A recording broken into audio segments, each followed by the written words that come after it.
honneur pour moi, aujourd'hui, d'être le témoin de ce moment particulier de la vie des Pointois et des Guadeloupéens.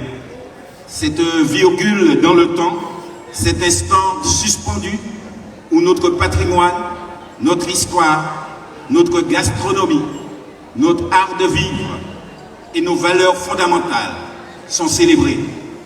À l'image de leur saint patron, Saint-Laurent, que nous louons ce jour, ce sont des femmes exceptionnelles qui, sous leur tenue d'apparat, revêtent solidarité, générosité, courage, détermination. C'est tout cela que nous devons mettre en lumière et qu'elles mettent si bien en lumière. Gardiennes du savoir-faire de nos territoires, elles symbolisent aussi l'élégance même de la femme guadeloupéenne.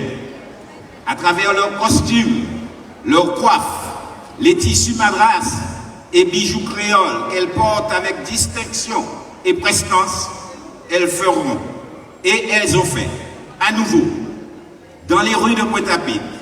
Elles ont fait scintiller dans nos rues leurs clochettes et leurs tap-tap.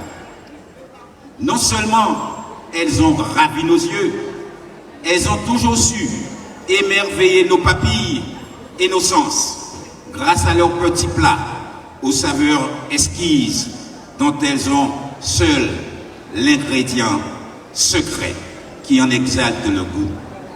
Doucelette, sika-coco, popote à fruits à pain et autres gourmandises traditionnelles, sans oublier crabe farci, accra, fricassé de lambi, de wassou, gratin, flan coco et gâteau, autant de délices qui font le succès de cette manifestation.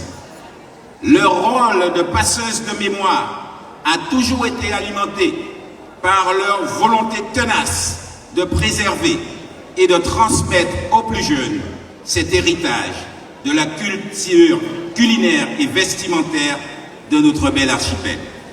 Un dévouement sur plus de siècles qui participe à constituer une part notable de la richesse de notre patrimoine. Pour tout ça, en cas d'isot, merci. Je rends également hommage à la marraine de cette 106e édition, Madame Judith Roberta, doyenne et ambassadrice de l'association, qui a accompagné tant de générations de femmes dévouées à faire vivre ce pan de notre patrimoine immatériel. Un remerciement particulier à M. Rony Théophile, président de l'association des cuisinières, qui met un point d'honneur à faire briller et faire vivre cet héritage.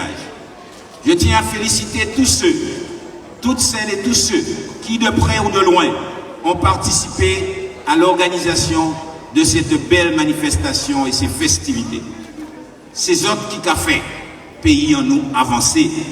Pour conclure, j'émets ici un vœu, une prière, dans un lieu qui est celui du hall Paul Chonchon, et je pense que la Guadeloupe entière s'unira à moi en cet instant, que mesdames les cuisinières, vous puissiez continuer à faire rayonner notre gastronomie par-delà les frontières et pour longtemps. J'ai entendu le président Chalus dire qu'il s'appliquera à faire que cette belle manifestation soit inscrite à l'UNESCO comme patrimoine de l'humanité.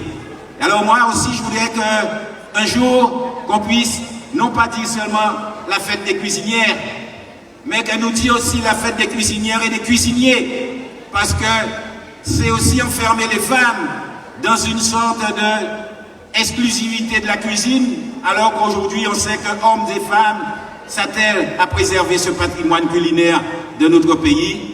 Et comme dans le sens inverse, le mouvement est de féminiser tout ce qui est masculin exclusivement, je pense qu'il est aussi temps qu'on puisse se souvenir qu'il y a aussi des cuisiniers de talent aux côtés des belles cuisinières de la Guadeloupe. Merci et bon appétit à tous.